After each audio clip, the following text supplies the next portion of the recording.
Welcome to Climb the Ladder. Today I'll be talking to Chris Lochhead, legendary marketer, three-time Silicon Valley CMO, author of Play Bigger, and the Godfather of category design. Welcome to the show, Chris. Pastor, it's great to be here, and it sure is great to see you. I'm super excited for this. So Me I kind of too. just want to start at the beginning. So about your career. When you were a teenager, how did you imagine what your career was? Did you ever imagine that you would end up where you ended up at today? Not when I was a younger teenager, no. I went to a fine arts school, and I was a musician, and I was in bands, and so that's the path I was on. So no, I didn't think I'd be in business or an entrepreneur or any of that stuff. So how'd you transition to business, especially from music? Because that's very interesting. I never knew that you were into stuff like that before. Yeah, well, by necessity, I think like a lot of entrepreneurs, we had some success early when I was in bands. I started playing at 13 and 14, and at 14 years old, we won a big battle of the bands at one of the local universities. And so all of a sudden, we had these gigs and places to play. And so I started managing our band, and I managed some other bands, and I was always a pretty good salesperson. And I had a paper route from the time I was 10. So, I had the most experience of all the 14 and 15-year-olds in the band. So I became the manager of the band. And so when I started my first, true entrepreneurial business at 18, the reality was at that point, if you consider being a paper boy and then being a manager of bands, I had somewhere between 4 and 8 years worth of experience. So you didn't even need college. You learned what you needed as you grew up to kind of be successful. Yeah, well, college wasn't an option for me. So I don't have what in the United States would be called the GED, so a high school diploma. I got thrown out at 18, so about your age. And I found out later when I was 21, Maynard, or Castor, that I always call your dad Maynard, right? And he calls me Lockhead a bunch. So anyway, you'll have to excuse me. But I really had no choice. I was thrown out of school. So that was not a path I could pursue. And I could either do manual labor or I could start a company.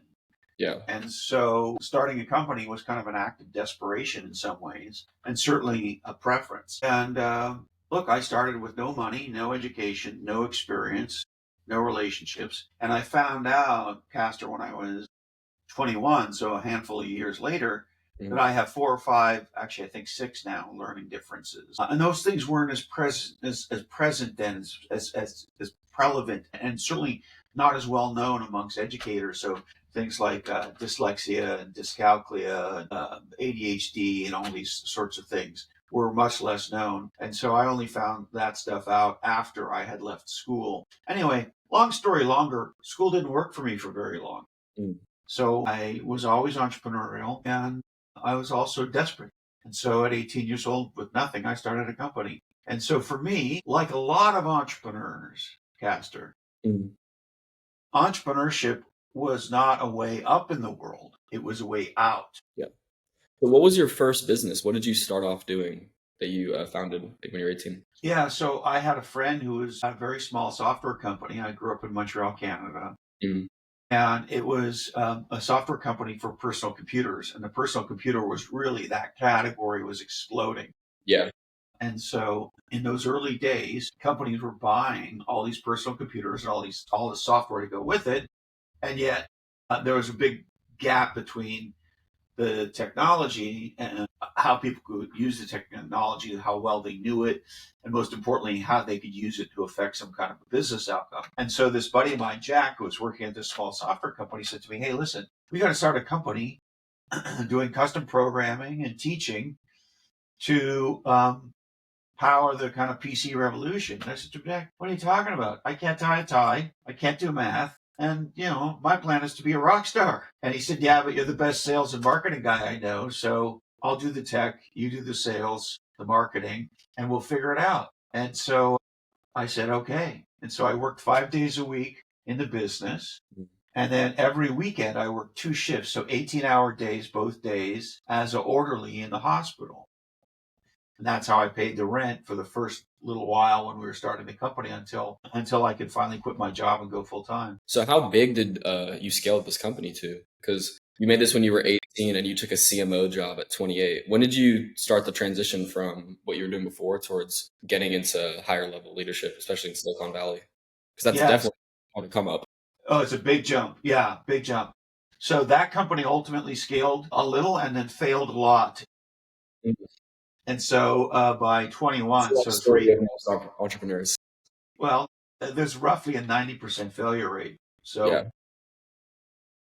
and most of us learn to take it with a smile. Well, Woody Allen once said, Castor, that Mhm. comedy is just tragedy plus time. And so it was very tragic at the time, very upsetting, very Yeah. anger inducing, but can be looked back at with a smile today. It's actually really, But certainly being an entrepreneur, you're going to sign up for a lot of failure. yeah. Look, nothing legendary comes without it. It's not, it's, I don't even know why we consider it to be bad. You know, if you're going to build muscle, you have to tear the muscle. You train till failure. Correct. Like literally. And Mhm. that's how we learn. You know, when you watch a child learn, when you and I learned to go from crawling to walking, we fell down a bazillion times and sooner or later we figured it out, right? So it's also called learning, but I digress. So that company failed and I ended up joining another startup and then I joined a slightly bigger company and then ultimately I started another one of my own companies. And it was that company that I sold 7 going on 28 to a US based software company. And so by 28, I was the head of marketing for a publicly traded software company here in Silicon Valley called Vantive. That's really amazing. Back to what we were talking about, how learning from failure. Was there a moment of failure or doubt early in your career that ended up teaching you something that you carry with you today? Or relating it towards your journey from your business towards being a CMO? Were there any road bumps or just moments of doubt that you really had to overcome along that journey that really just like 10 sticks? billion. I mean, we could spend daily. I think if you knew how hard it was going to be, most people probably wouldn't do it. Yeah. But but the flip side though is like, what else are you going to do? You're going to do something easy Mhm. that everybody can do. If it was easy, Like, everyone would do it. yeah, and it's a cliche, but I want to go beyond the if it's worth doing, it's going to be hard. If it's going to be legendary, it's going to be hard. I think most of us understand these things, but I think there's been a lot of talk, particularly in entrepreneurial circles over the last handful of years, Castor, about the grind. And you gotta hustle and it's the grind and embrace the grind, all this kind of stuff. So think about that kind of one part of your brain. And then in tandem with that, particularly in entrepreneurship, there's been a lot of talk amongst hustle porn stars about all the riches of being an entrepreneur. You see all these douchebags in front of their planes and Rolls Royces and all this kind of garbage. Of the successful entrepreneurs, from what I've seen, honestly, because I'm someone with Instagram, I'll scroll down and it's all these people trying to sell you a course, trying to teach you something. But the first thing you see on their page is they have like an expensive car, private jet, all these things. So I get what you're talking about because as Yeah, and by the way, and I'm friends with a handful of billionaires, and I've worked with many billionaires, mm, and most of them great people. A few of them, there's a word that begins with A that I'm biting my tongue on that begins with holes, but I'll leave it there. But most of them great people, great entrepreneurs, and they don't post that crap on Instagram, and they don't run around acting that way at all. As a matter of fact, they act the opposite way. mm, They act real low key, and they just get on with business and get on with life. So people posing in front of planes and acting all flashy, they're probably selling you something real horrible. more times than not. Anyway, here's where I'm going with all this, Castor. Mhm. When you're starting out, certainly like I did, and I'm the product of a single mother, a working class, lots of love, and lots of love from my father too. I'll have you know, he just didn't live with us. We were wealthy in love. We were wealthy in strong family. We were far from perfect, but we had a real core. You know, I knew my parents loved me and still do, and my grandparents did, and so did my sister, and that they did everything they could for us, in spite of the fact that we didn't have much. And so, when you come from that perspective and you look at it and you say, well, when you're there, being successful, producing some results, making some money, building things that other people value is really important. That external validation. And listen, when you have no money and you go from having no money to not having to worry about money, that's a huge change in a person's life. And all that's great. But we live in a world where almost all of the talk is about getting to a place as opposed to the joy of working on getting to the place. Yeah. And so here's the interesting thing. Are the rewards along the way great? Yes, they're wonderful. But the real reward is that you get to do it. Yeah. The feeling of like building something great. Kind of, it's not even about the money. It's about what you've accomplished and how far you've came. Well, yeah, and more importantly, the difference you make for others. Mm-hmm. So here, I'll teach you something that I learned a little while ago that was a big aha for me. Mm-hmm. So, have you seen the original Star Wars? Yes. The early Star Wars? Yeah. Fair. Good. Attaboy. I knew you were being raised right. So, I didn't know this when I was your age. I only sort of had this aha a few years back, but it goes like this. You're blessed if you're lucky and if you really go for it and you have a great career or even a legendary career, you're going to have 3 phases to that career. The first is the Leia or Luke phase, and that is when you get acknowledged by the elders as being a high potential young person.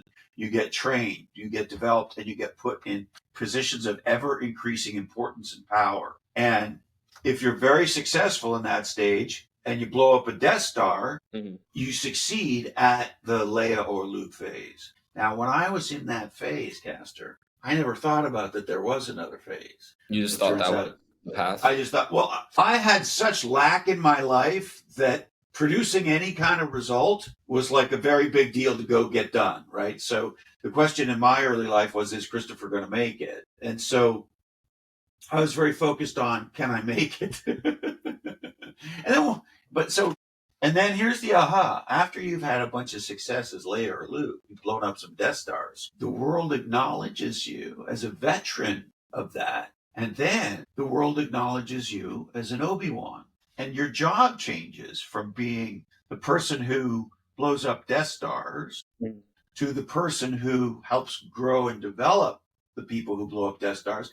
And every once in a while, you might have to show up and kick some ass too. Yeah. So that's the Obi-Wan stage. And then if you're really successful in that stage, you get to be where, for example, my father-in-law is, who's in his 90s. And he's Yoda, deeply respected, sought after for advice, at peace and content for the most part, etc. And so what's my point?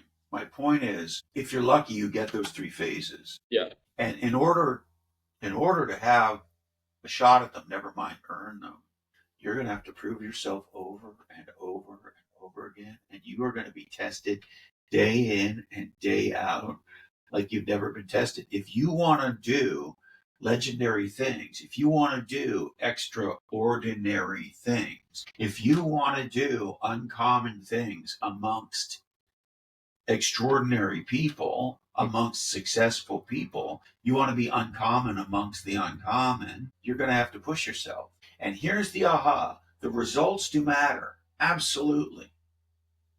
And the more you achieve results, the more you realize the reward is that you get to play. Yeah, that's very... The greatest surfer of all time is a guy named Kelly Slater. I was actually just watching a video about Kelly Slater on Instagram, and it was a guy talking about Kelly Slater saying that he made him quit surfing because of the way that he surfed. No one else could replicate it. So they all tried to use the cheap copy of his style. Nobody could do it. And this guy tried to surf his own way and got blown out of the water. Right. And so here's the interesting thing about Kelly.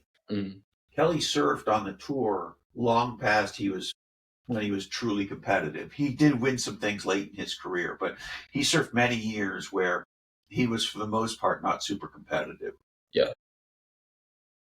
And when asked about this, he said many things, but one of the things that he said consistently, and I have a dear friend who knows Kelly, and this is consistently what he says, is, I get to surf the best waves in the world alone with the best surfers in the world. I would pay them. You know how much people would pay to do this? And so if they're going to let me do this, I'm going to keep doing this.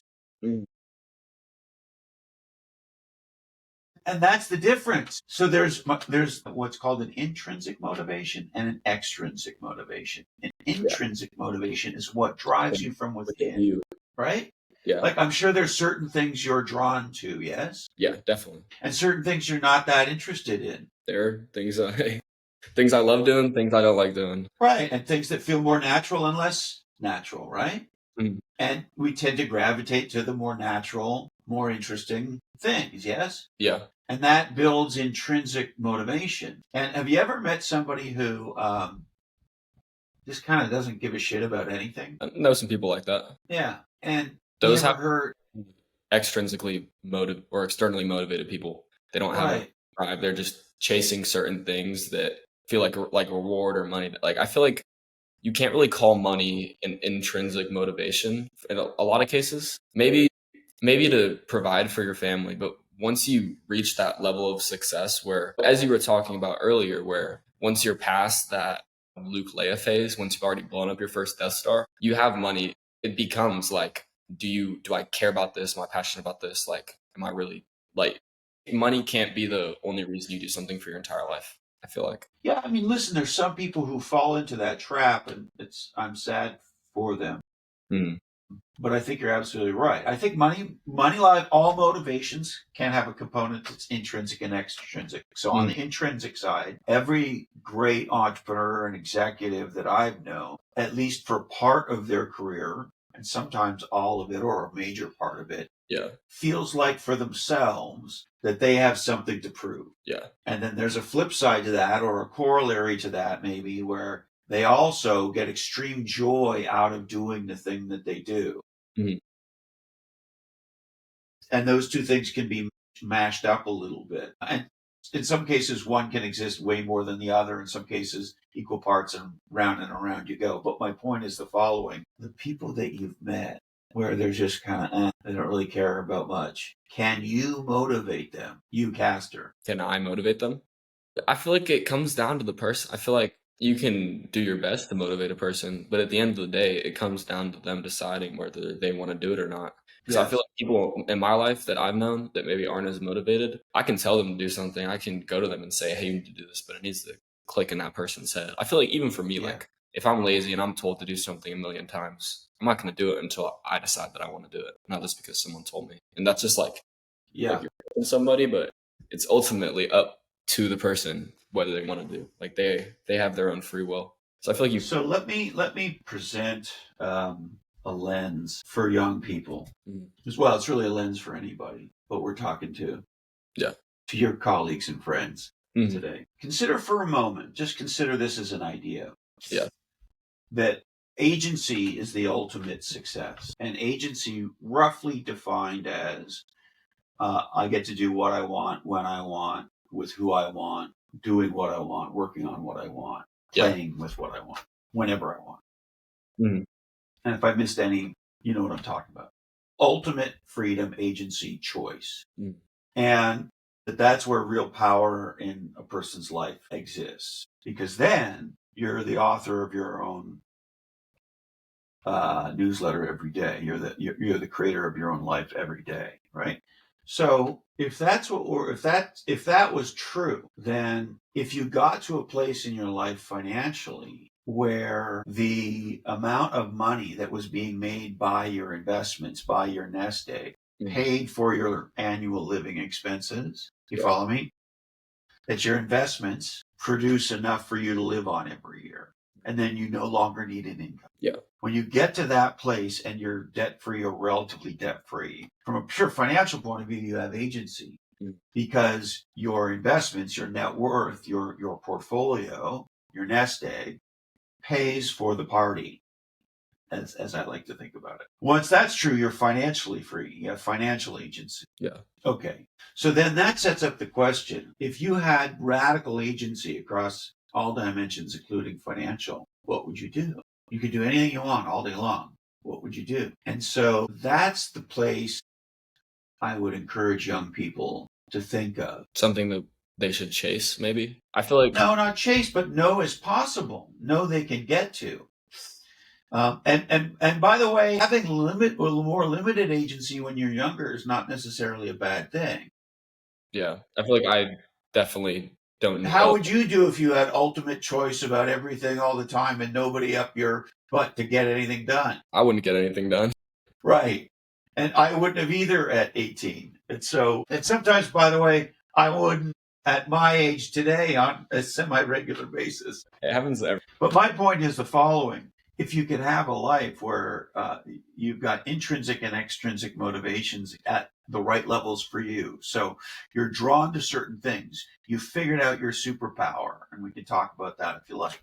And you're creating value in the world for others. Mm. And you become known for a niche or a category, a skill, a capability, a problem that people come to you for. You become known for a category you own, for an expertise that you own, an outcome that you own. People will say, oh, when I have this problem, I go to Castor. Oh, when I need this thing, I call that guy. And you have a level of mastery in that work, those things.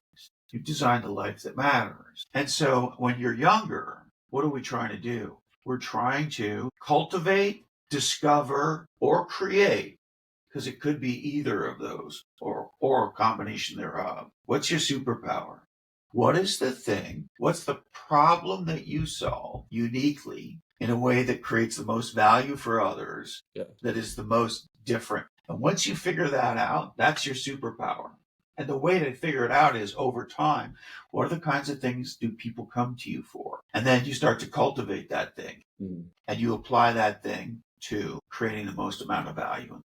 And then when that happens, you create value for your others and yourself. Yes, sir. That's very insightful. It makes a lot of sense. I want to segue a little bit into your book, Play Bigger. We've been talking for 30 minutes and I haven't even got to that, which is honestly a great thing. But I do want to talk about your book because I've read it and I loved it, and it was very, very interesting to me. So I want to just talk about Play Bigger and category design for the people that haven't heard of it, haven't read your book. So for people hearing that term for the first time, how would you explain to them? Just boom, what is category design? Why is it important? So just like you can design a company or a company's business model, if you will. Yeah. And just like you could design a product or a service, you and I could sit down and sketch out what a piece of software that we wanted to make would look like, or maybe a table we wanted to make together, or any other product or service you could imagine, a new kind of accounting service we wanted to provide, whatever it is. And design it says that, well, it would have these capabilities and this is how it would work, and blah, blah, blah, blah. Company design, aka business model design, and product and service design, these are well understood things that all companies of all sizes and all entrepreneurs and at some level all executives participate in one way or another. So that's kind of point A. But it turns out that most companies and most executives and most entrepreneurs don't realize that just like a product or a company, a market can be designed. Yeah. So here's my evidence. Maybe you're near your browser? I am on my browser currently. Yeah, perfect. Open a tab for me and ask, I think it was November 2023. When did ChatGPT launch? Let's ask. I think it was November 2023, but let's see. November 3rd, 2022. Ah, I'm glad I asked. Okay, 2022. Yeah. Since that time, the market category of software called generative AI, which is the category of software capability or technology, however you want to think about it, that ChatGPT is. ChatGPT was the first generative AI capability to be launched in a meaningful way in the consumer world. 2022. Some total demand. Oh, let me take a step back. Today, that category and that company is the fastest growing new category in history. Yeah. And OpenAI is the fastest growing startup in history on pretty much every dimension. I'm not even sure it's close. I don't think it is. Okay. So think about that. Fastest growing category, fastest growing new startup company. Gotcha. And in October 2022, we said, yes, Castor? November 30th. November 30th. Okay, even better. Okay. So in October 2022, sum total size measured in dollars for the market category called generative AI was zero. Because it wasn't a thing. OpenAI made it a thing. And so when someone says a thing, what they mean is a category. Yeah, because category, you can put anything in the world into a category in some way, shape, or form. Well, the human brain needs it. It turns out Categories are the way we file things in our head, In psychology, so I took AP psychology last year. Your brain right? categorizes everything through a schema. So you look at something and you're like, I understand what that is. It fits in my understanding of the world. Ta-da, you got it. That's Mhm. category design. Simple example we encounter on a regular basis. Mhm. Think of it as a schema. Food at home, grocery store, Mhm. grocery store in sections, canned fruit, canned vegetables, Yeah.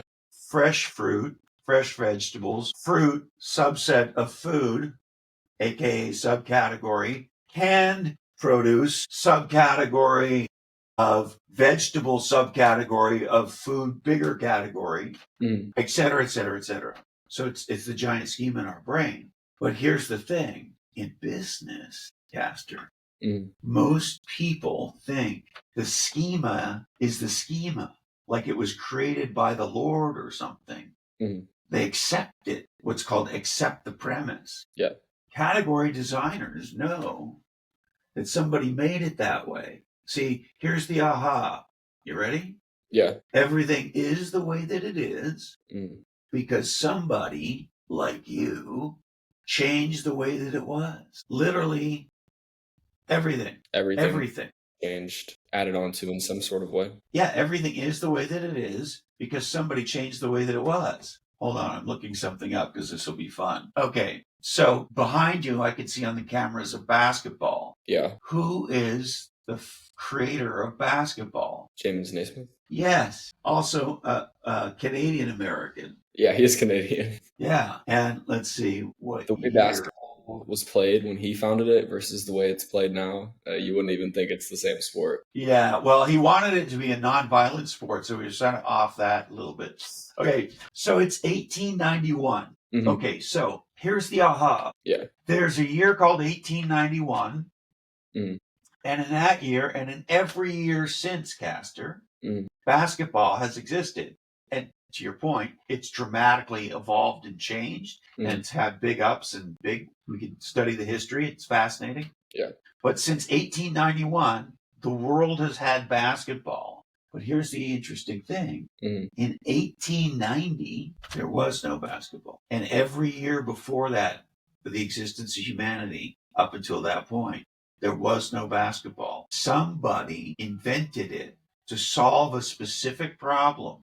If I I think it remember was this, that his football players, it was too cold to play outside. They needed an indoor sport that was also, as you said, nonviolent. yeah, that's what I remember as well, that it could be played indoor or outdoor, that it was non-violent or non-contact, maybe not Yeah. non-violent, but like they weren't pounding on each other. And if I remember, again, this was a couple of bourbons ago, but if I remember also that it was great cardio, interval, sort Mhm. of full body workout, what we might say today, but a great all round sport, hand eye coordination, et cetera, et cetera, et cetera. But regardless of those specifics, the aha is everything that we see in our world today that is human created Mhm. was human created.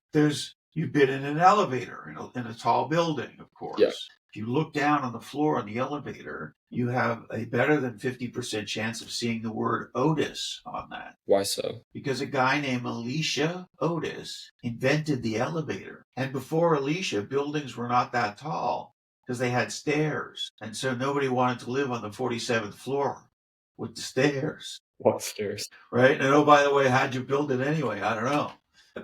I guess you could build it, you build the pyramids, but you still have to walk the 47 stairs. I digress. Anyways, he invented the elevator, and that changed the future Mhm. because once you have the elevator, you can build a taller building. And once you can build a taller building, you can build New York City, Yeah. right? But how does that fit into a category? So let me phrase this a little differently. The elevator, when was it created? It was created before they had buildings as tall as they have now. Like you Correct. just said, right? One created the other. Yeah. So was the Alicia Otis, was this category of elevators, was that made to solve the problem of buildings, or did the problem of, or the solution of we can make taller buildings come from, oh, we have the elevator that was created? Yeah. How does that fit into the category design that we talk about? Because in the, or that you talk about, because in the book, It's very much you have a niche, basically, as you said, and you want to put your product in that niche so only you can fill the demand. Like you're the only person that, not like a monopoly, because it's much more niche, basically, but where you're the only person that can fill that demand. How does the elevator fit into that necessarily? Okay, so I want to take what you just said and focus it, if I could, Castor. Yes, sir. So categories get designed around problems, and a Mhm. market is a group of people who share the same problem. Yeah. So if I remember correctly, Alicia Otis wasn't sitting there going, how do I invent skyscrapers or tall buildings? Mhm. If I remember correctly, what he was trying to figure out was there were like buildings that people stored things in Mhm. that were multi-storied, so they were tall, like a warehouse. And could he make it easier to move heavy stuff up and down in a warehouse? I think that's kind of where it starts. And the elevator itself had been created. However, it wasn't reliable. In other words, if the wires broke, they just went crashing. And so he invented the safety system, the braking system to hold it in place. And once people felt safe that their stuff wasn't going to go crashing or they weren't going to go crashing, Mhm. they felt comfortable using them. And then once that happened, things really opened up. And Yeah. that's often how it goes. But the point being, it starts with a problem. So you as an entrepreneur, Mhm. if you want to be a category designer, if you really want to move the world forward exponentially, Mhm. you say, what problem do I want to solve? Yeah. And there's two kinds of problems. Mhm. There's a known problem, but that you solve in a different way. Yeah. So, for example, before Uber, the problem of how do I get from one place to another place in a city was well solved. There was multiple solutions. Yeah. Taxis, of course, being one, and lots of others. And they said, well, that problem's been solved, but you know what problem hasn't been solved? How come I can't press a button on my phone? And get a taxi.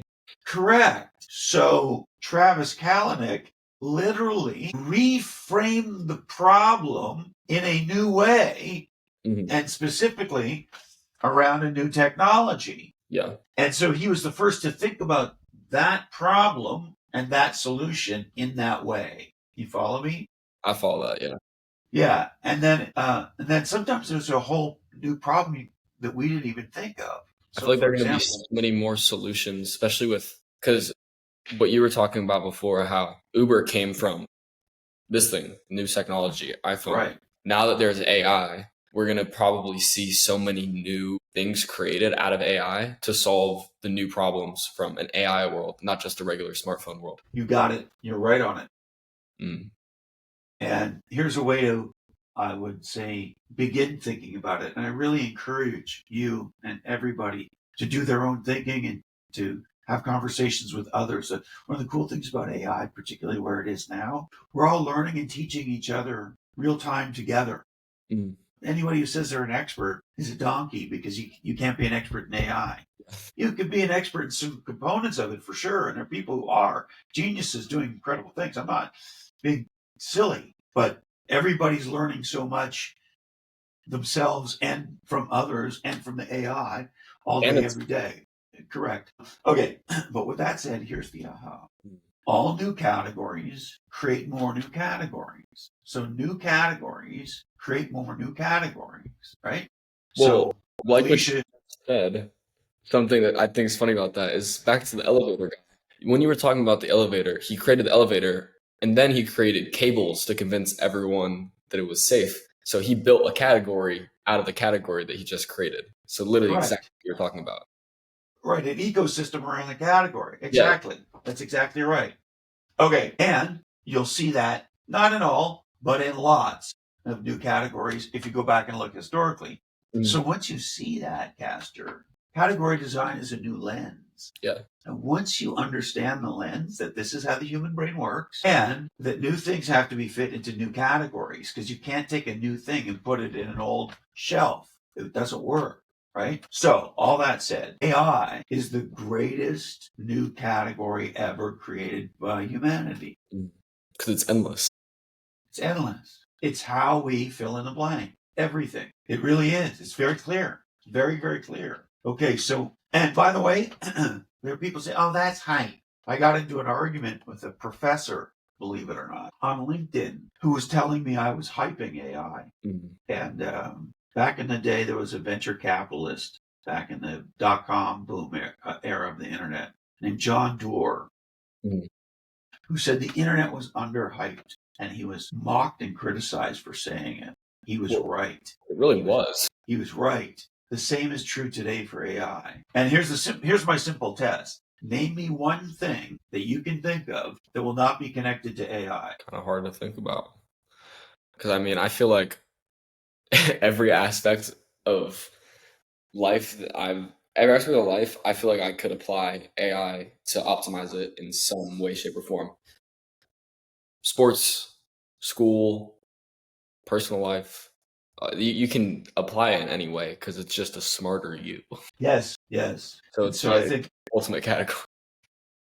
and so here's the thing. It's the ultimate new category that is the ultimate new category creation technology. Mm. I bet you could go into ChatGPT right now and be like, "Hey, can you design a category based around this, this, or this?" And it'll give you like 8 things. Well, I haven't done it with a generic ChatGPT in quite a while, but What between engine, you and, what engine do you use? well, so here's what we did. So we have our own. We pay for the $200 a month ChatGPT. I think I have like the $20 one. Yeah. Um, well, here's the interesting thing. We put everything we ever wrote and ever did on category design into this thing. Mhm. And then we taught it how we like to write and how we think. And then we started using it for everything. And now we have the world's most sophisticated category design. Database. So you train the AI to just understand category design better than anybody else. By a mile, because it's got everything we ever wrote in it Yeah. So and everything we ever did in it. I have a question about that, about the book and AI. Are there anything of so when you wrote Play Bigger, this was before the AI era. Is there anything Way now, before. way before, anything looking back at that book, be like, now that the age of AI is here, this is irrelevant or this should be changed? Is there something you could look back in that book and be like, AI just replaces this, or there's some way that AI changes the fundamental idea of Play Bigger? What it does change in a meaningful way is the speed with which new innovation comes to market. Mhm. And so what that means is, Like a lightning strike, what you talk about? yeah, we can get to that. But what I'm trying to get to specifically is Mm. most categories, most products, no matter how legendary, can't speak for themselves. And the biggest evidence for that is the wheel. Many historians will say that the wheel is the greatest innovation ever created by humanity. It's an interesting point of view. I'm not a historian, but it's a very interesting point of view to consider anyway. Let's assume that's correct for the sake of argument. Well, what most people don't realize is the original use case for the wheel was not transportation. Was It's it? spun like this. Wasn't it And for? it was for pottery. And so, Castor, guess how long it took for somebody to figure out that if you tilted it the other way and you had two of them, you could pull stuff around with this thing, this wheel. It could be used for transportation. Guess how long it took for people to figure out from spinning this way pottery to Young people, probably a pretty long time. 300 years. And so, what's my point? My point is, if the most important development, new category of technology or product in history, the wheel, took 300 years for people to figure it out on their own. In other words, it couldn't speak for itself. So your product can't either. You have to tell people how to think about it. How to use your product. Well, and how to think about it is new and different and what problem it solves. See, when ChatGPT came out, they said it's not a database, it's a large language model. Well, why is that? Well, it's not really like a database where you just dump the data in and it sits there, and sometimes you query it and sometimes you update it, but it's just a vault where it just sits there. That's not actually how AI works. It's a more dynamic thing, and it gets smarter as it gets more used and more data comes in and it gets more used, et cetera, et cetera. And it also has to get, quote unquote, trained on this data, which is how it learns it in real time. And it doesn't have to be in any kind of structured way, and et cetera, et cetera, et cetera. There are a whole bunch of things that were different about the way AI was constructed, the problem it solves, and the way the tech works. So they changed the language. It's not a database, it's a large language model. We don't query the data, we train the model. Mhm. And we don't do a search. That's what you do when you're going to a search engine, aka Google. You do a prompt. All these were changes in thinking and language to represent a different new category. So And the so and so people immediately understood ChatGPT isn't Google competition. Generative AI is not Google 2.0. It's a whole new different thing. Yeah. Yeah. But it kind of blows Google out of the water, honestly. Like ever since I've started using ChatGPT, half of the time I would go to Google, I use that now. So it doesn't compete in the same, it's not the same thing, but it honestly does compete in a similar, or correct me if Yeah. I'm wrong, So but I feel this like it does does compete in a similar way because it competes for. this is a very powerful conversation. Mhm. So this is where precision in speaking and thinking matters. So ChatGPT as a product does not compete with Google. They're different products. Mhm. And ChatGPT never said they were trying to be Google. They never said we're competing with Google. Yeah. They said we're not better than Google. We're different than Google. Correct. We're a new thing in the grocery aisle. We're not an existing thing. We're our own new aisle. Yeah. That's fundamentally what they said. Now, the interesting thing that happened to your point was because they didn't compete product to product, brand to brand, Mhm.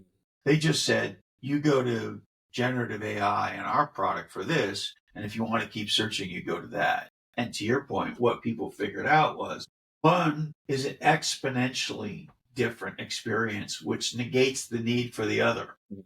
Said in a different way, you could hitchhike across the country or you could fly first class on a good airline. That is somewhat feeling like the experience of having to search through like 18 different links just to figure out the one Right. information you want, rather than typing in a prompt and it summarizes the whole thing in something that you can just read right away. It cuts out Exactly. it cuts out the middleman almost. Yes. However, all that said, things might be different if ChatGPT said we are a quote Google killer or we're Search 2.0. It might be different. Because that would constrain how people think about it. They look at ChatGPT and be like, "Hey, I'm going to use this to look up things." People Correct. didn't start using ChatGPT just to look up, I don't know, like what the market looked like today. They were using it for so many different things, and they kind of just learned, like, "Oh wow, I can use it this way." Once people begin to learn they could create things with it, Mm, it's not just answering a question, right? You could have a conversation with it. You could create things with it. You could go deep with it on things. mm, It could go off and create a chart or a table about something for you, yeah, et cetera, et cetera, et cetera. You could write with it. You could obviously write software with it. You mm, could design products with it. You could create budgets with it. You could create plans with it. You could create fiction with it. You could create cartoons with it. I mean, and on and on and on. there's a lot of possibilities. Something that I want to ask you about is we were just talking about how it wasn't better, it was different. And something that you always talk about is something you call following your different. So could you explain that mindset and how not only does it apply to companies, but it applies to people as well? Yeah. So if you take a step back, Mm, many people would agree that there is something that makes you you mm, that's unique. yeah, I believe that to be true of human beings. I've met a lot of human beings and I've traveled a lot of places in my life. everyone's got a different fingerprint. Well, yeah, and everybody's got a unique DNA. It's mind boggling. DNA that's never been here before and never will be again. It's a stunning thing. So it may sound corny to some, but it's a very real thing. It's also, I think, a powerful thing to believe. So if you're willing to believe that, because the data says it's true, and it's also feels good to believe it, you say, okay, well, then there's a reason I'm here. My different must matter. And so your job in life is to find your different, your superpower. What is the thing that makes you different Yeah, that's really valuable for you and for others? It's your mission to find that. yeah, Or some of us have a hard time finding it. So you have to make it, invent it, or sometimes a little bit of mix of both. mm, But my point is, our obligation in life is to find our different the thing that makes us different, that's valuable to others, and cultivate that and Yeah. contribute that and exploit that and exhaust that. Yeah. And extract the most value possible from that. So when you say that, kind of, I want to tie this back into something we talked about earlier today. We were talking about kind of journeys and where intrinsic, extrinsic motivation. So when you're following your different, but say you come out of college, you take a very traditional path where you come out of college, you start working in the corporate world, and it's just like you're following your extrinsic motivations. You're doing something to because you're making money doing it, but it's not like your passion. You're not doing what you love. Is that what do you do in that situation where when you've starting to become stable, you're comfortable, but it's not something you love, it's not something you want to do for a long time. Like how does that all fit into you still being able to follow your different? Yeah, it's a great question. It's a big question, smart question. First, when you're young, you don't know what you don't like and do like. And a lot of things, life can be weird. A lot of things you can start off not liking and then like. Mhm. So, there's a point in my life not where I was not so much on Brussels sprouts. Now, really kind of into them. When they started putting bacon in them, I started to like them. Exactly. I mean, they made some accommodations to invite us over, but still, you had to be open. So I think when you're younger, you probably want to try a lot of different things. Mm. Now, that's not to say, like, I knew what I wanted to do. As soon as I started my first company, that was it. I knew Market. I was an entrepreneur. I knew I loved building companies, categories, products. I knew I loved marketing. I knew I loved selling. I knew I loved technology. Those things became very clear very quickly. So, but my point is, it's okay to be doing lots of different things, and good. No, if you don't know what you want, Mhm. knowing what you don't want is a great place to Just hang out to begin to get clear on what you want. So if you know you don't like cleaning the bathrooms at the cemetery or the jail, if that's what you don't like, well, good, because the motivation when you learn that to not do that and do something great is helpful. don't want to go back there. No, and all of us need a little of that in our lives. And that can become an intrinsic motivation is I don't want to sweep the graveyard anymore. Exactly. I don't want to be the guy doing the poop duty at the gas station bathroom. So to wrap up, I have two quick questions that one of them I like to ask at the end of every interview, and then there's just one other little quick, interesting question I wanted to ask before we wrap up. For the first one, is there anything you believe about business or about your just the world? Not the world, but we'll stick to business that people might think is a little crazy? Or is there's some belief that you hold, some idea about the business world that you strongly believe in that is maybe a little different than the way other people see it? Yes, the category makes the company. Mm. The category makes the brand. The category makes the product. And the category makes your career. See, what branding and marketing teaches Mhm. is become known. You want the maximum amount of followers. You want the maximum amount of exposure. Post a billion times a day. Be everywhere all the time. Blah, blah, blah, blah, blah. Don't stop. Blah, blah, blah, blah. Outshout everybody. Well, that's an insane game. Yeah. They forget that I would rather matter to a few people a lot than be forgotten by almost everyone all the time. And so you want to be known for something, Mm. not just known. You And so need, what's the thing you want to be known for? That thing is called a category. That yeah. thing is when I encounter this, aka have this problem, have this need, I go to these folks or I text Caster. You need to have a skill that's a reason why people know you. Because I feel like, well, just in the world of social media, there are so many people who are famous because they're famous. If you get what I'm talking about, they're not famous for a reason. They're literally they like their life, like their thing is being famous, but they're not necessarily providing anything. Like the celebrities in the world who last the longest, if we're just going to talk about it from that perspective, are people who are like an athlete or an entrepreneur or like an artist, not people who blew up on Instagram or TikTok and are literally just famous for being famous. So I understand what you're talking about, where if, of course, you want to be in front of people, but you want to be in front of people and all of them know why you're valuable and That's what you right. And so that's what your category is. That's the thing you become known for. Yeah. Yeah, You become known for the niche you're able to solve. correct. The thing that matters, that you do for others that matters. And here's the thing, being financially successful, making money is easy. The more value for others you create, Mhm. the more you'll make. Yeah. Because there's only one way to make money, creating value for others. Because they're the ones paying you. Correct. Because somebody, whatever your business is, right? Think about this. It's very simple, but a lot of people never think about it. Yeah. Somebody decides, I'm going to, more often than not today, pick up my phone and zap your zapper or your phone with mine, and money that I earned from working, that I paid taxes on. I'd rather give you that money so I can have the thing that you have, than hold on to that money that I had to earn with my hard-earned work and pay taxes on. I'd rather give you that, my money, to get the thing, because that's how much I want the thing. Most of the time, the average consumer, if they're not spending their money on you, that money's going somewhere else. So your category has to be It the has to most, matter. It has it to be has to something matter important. more than other things. And more than their money. Yeah. That's what value is. And so, yes, are there nefarious ways to make money? For sure. But in the vast majority of the business world, the way companies make money and the way you and I make money in our careers and in our businesses is we create a ton of value for others, and we get paid a very small percentage of that value back. That's what happens. Yeah. That's when you buy an ice cream.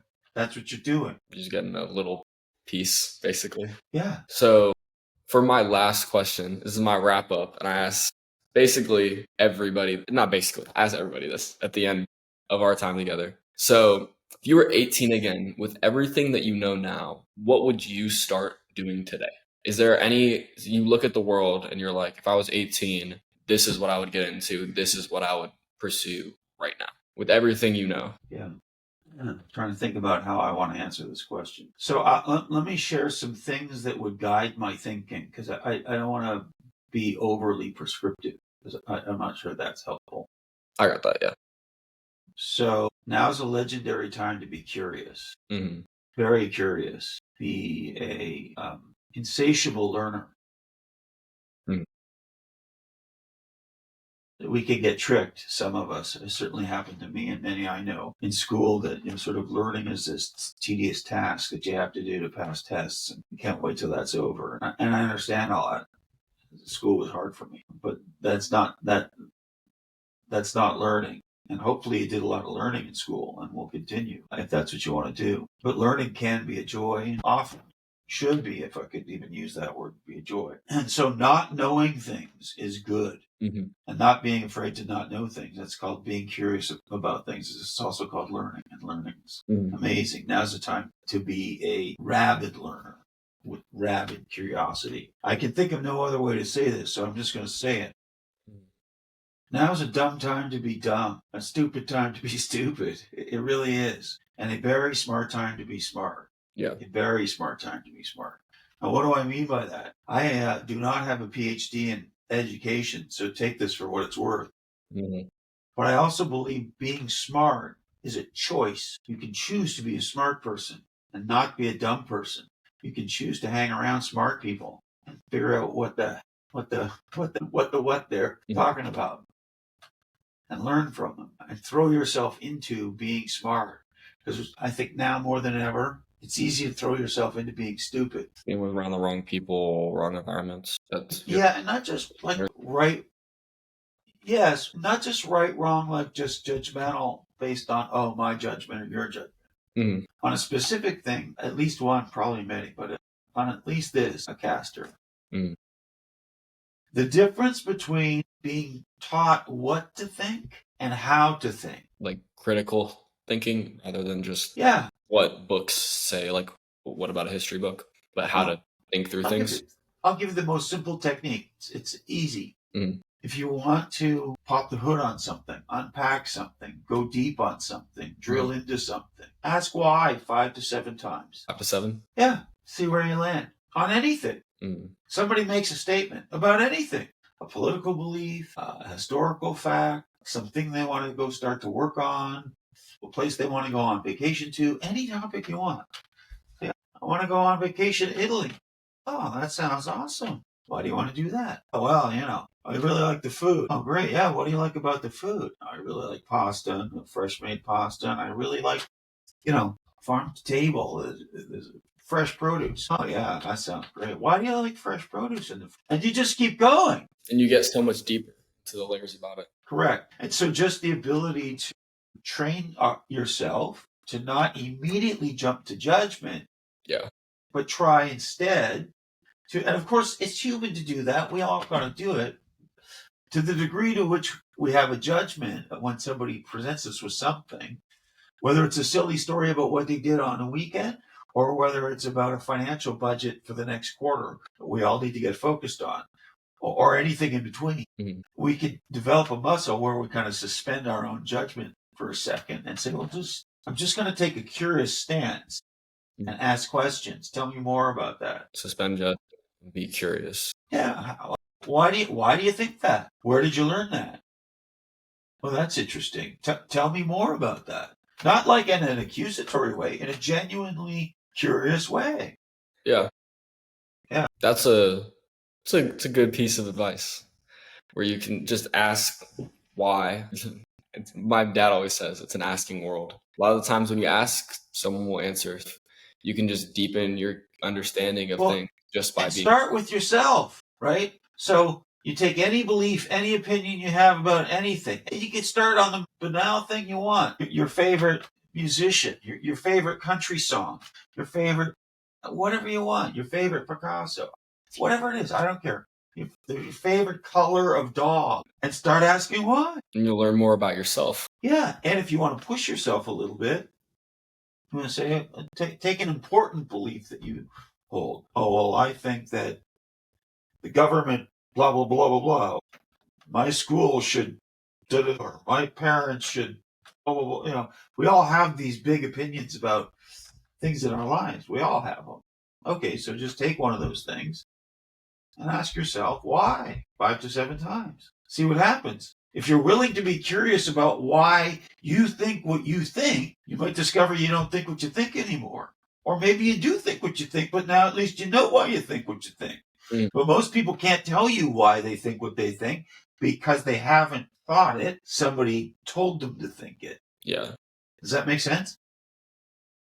Thinking for yourself and forming strong ideas that are actually backed up by something, especially nowadays. Well, in the beginning, not necessarily forming strong ideas. That's the thing, being open. Well, I meant that as once you have an idea, and if it's something that you believe in, then you strengthen that idea in your own head by either supporting or refuting it, like you said, by asking why. Correct. In other words, you should be able to have a debate with yourself in your own head. And take the counter of a position that you have or something that you hold and defend it. Yeah. Or even, if defense sounds too harsh, at least be able to explain why you landed where you landed on whatever the thing is. It could be as simple as, so, Esther, why did you decide to have a burrito for lunch? Well, I'm a big fan of chicken. And it gets my macros in, and it's healthy. That's why I had a burrito today. Got to get your macros in, right, bud? Oh, yeah. Getting ready for basketball season. I'm trying to get into shape. And why does that matter for basketball? Can't get killed in the post. You got to be able to guard the big dogs. And so what do you do in training to be able to guard the big dogs? Lift some weights, run a lot, get in intervals. Do you do what kind of cardio training? Well, for me, I usually... We're just going off. Well, we're just kind of still on topic. You get my point, though. I get your point. Right? I keep asking you why. And now we go deeper into why. I mean, hey, maybe for guarding the big guys, the training I'm doing where I'm running up and down a court running suicides, that's not what I do. Maybe I should be lifting more. Maybe I should think through these things. It's a question worth asking. I don't know. I don't know anything about this, but I bet there's somebody smart in your world you could ask that question to. And there's certainly, you could ask ChatGPT or Claude. You definitely could. I think it was a year ago, maybe. It was like it wasn't that long ago, but I think I asked ChatGPT to like help me make a meal plan. Like my strength coach at my school was like, go to ChatGPT, tell them how much you weigh, tell them how tall you are, this, and this, and they'll literally schedule like what you need to be eating on a daily basis. And so um, this might be a good place to kick out. Mm. So to get back to the advice to the 18-year-old me, Yeah. especially the 18-year-old me now, Yeah. right? So here's the most legendary thing about being 18 now. Yeah. Now is literally the most legendary time to be 18 in the history of being 18. Mm. Well, first of all, if you were born and or live in the United States or in the Western world, you won the life lottery the second you were born. Yeah. But that said, you're 18 at the birth of the greatest innovation in the history of humanity. Mm. And a huge part of what makes that innovation so incredible is its ability to create and to enable us to create almost anything we can think of. And so this is an extraordinary time. Definitely. I would say the future needs you. And what I would get to work on right now is there is a huge there's a huge AI gap between your generation and even millennials, never mind my generation and beyond. Looking at my mom right now in the window, she doesn't know how to use ChatGPT. Well, knows how to use it, but I think I use it better than she does. That's what I'm talking about. And so the interesting thing for you, Castor, and all of your cohort that's legendary is you're the first native AIs. People said that. People said that about Right? my How old were you in 2022? 14. Yeah. Okay. That's when ChatGPT comes out, as we established. So you're the first to grow up with it. First person to use it in school. Well, but it's even more than that, right? As a result of that, let me ask you a question. Would you describe AI in one form or another as being a central component of big parts of your life? Yes. Okay. You are the first generation for whom that's true. For anywhere near somebody that young. That's what I mean when I say native AIs. Okay. So have you ever met somebody who learned a foreign language when they were very young, and then somebody when they were trying to learn that same language when they were older?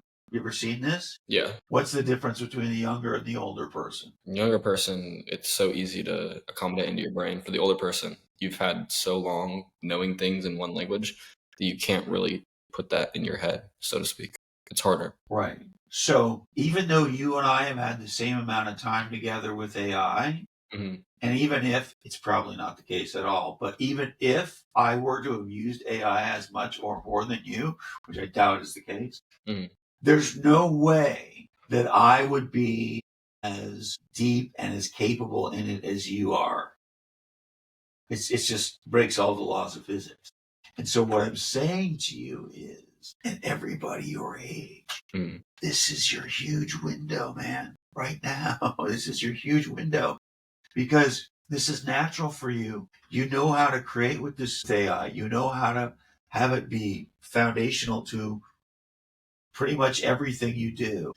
And the people above you generationally do not. And they need that skill to thrive going forward. Yeah. And you're the bridge. And there'll be great careers made there. I see it happening right now. Teaching other generations to use AI.